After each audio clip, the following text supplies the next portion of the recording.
Bismillahirrahmanirrahim. Assalamualaikum warahmatullahi wabarakatuh. Hai anak soleh dan soleha, apa kabar? Jumpa lagi dengan Ustazah Sesra dalam video Buser Belajar bersama Ustazah Sesra. Semoga saja antum semua dalam keadaan sehat walafiat bersama keluarga tercinta antum. Amin amin ya rabbal alamin. Oke, sebelum memulai pelajaran kita hari ini, alangkah baiknya kita awali dengan membaca doa mau belajar terlebih dahulu. Mari kita berdoa. Berdoa selesai. Oke, pelajaran kita hari ini adalah tema 2, menyayangi tumbuhan dan hewan. Sub tema 4, menyayangi hewan. Muatan Bahasa Indonesia KD 3.5 dan 4.5. Materi yang pertama, cara merawat kelinci. Oke, untuk mendapatkan informasi, antum bisa dengan membaca buku atau melakukan wawancara kepada narasumber yang tepat. Sebagai contoh, antum ingin mengetahui cara-cara merawat hewan peliharaan, maka antum membaca buku mengenai cara-cara merawat hewan.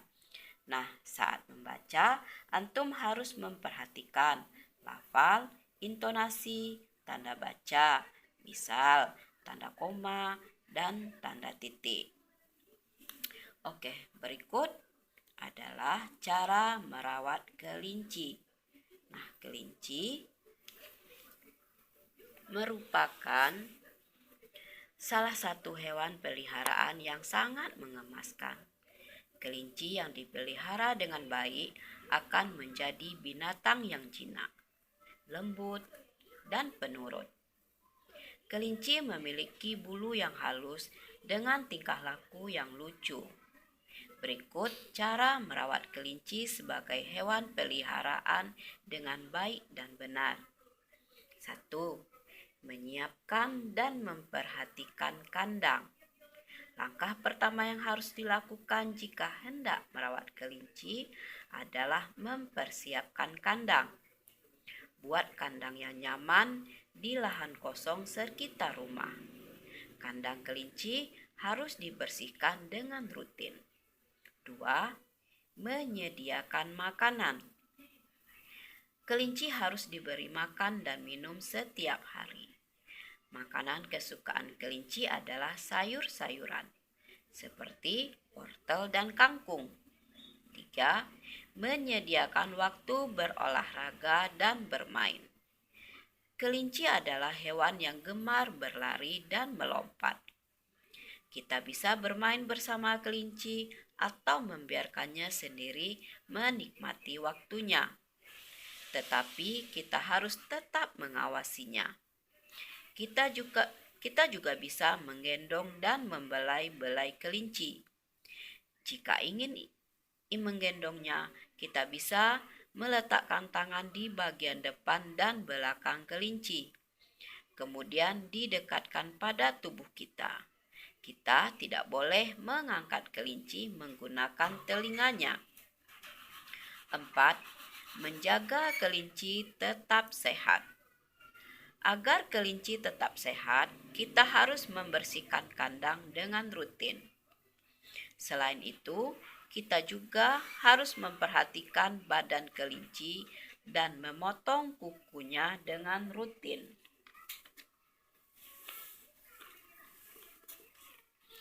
Oke, materi kedua adalah membuat daftar pertanyaan untuk wawancara. Untuk dapat mengetahui tentang cara-cara merawat hewan peliharaan, antum bisa melakukan wawancara dengan orang tua ataupun peternak yang ada di sekitar kita. Nah, masih ingatkah antum apa itu wawancara?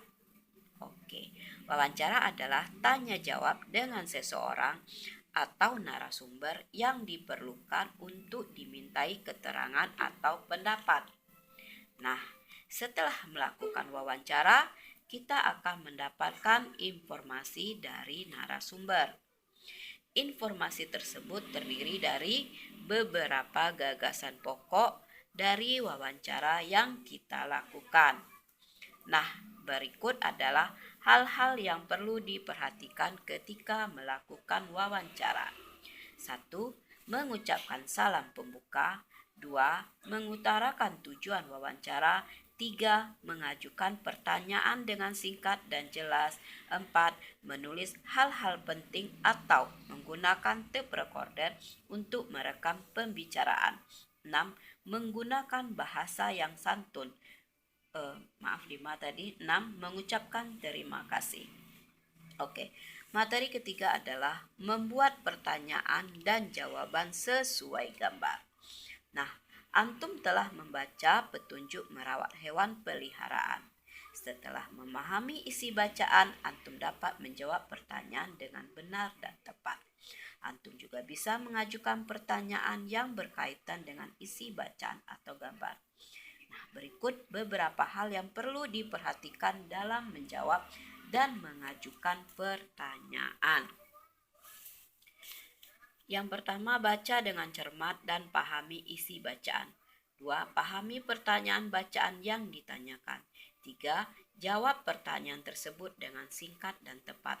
4. Jika ingin mengajukan pertanyaan seputar isi bacaan, pahami terlebih dahulu dan ada atau tidak hubungan dengan bacaan tersebut.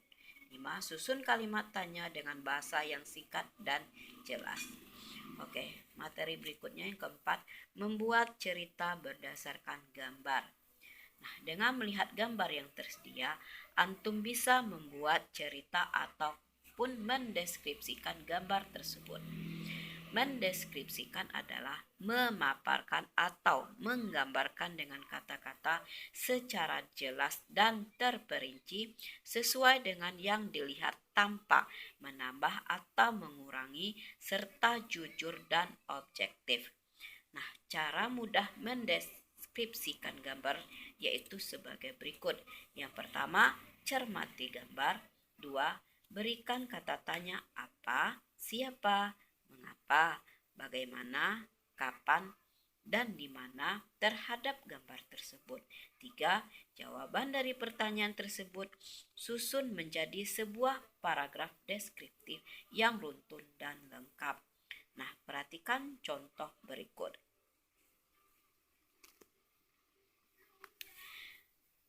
Nah,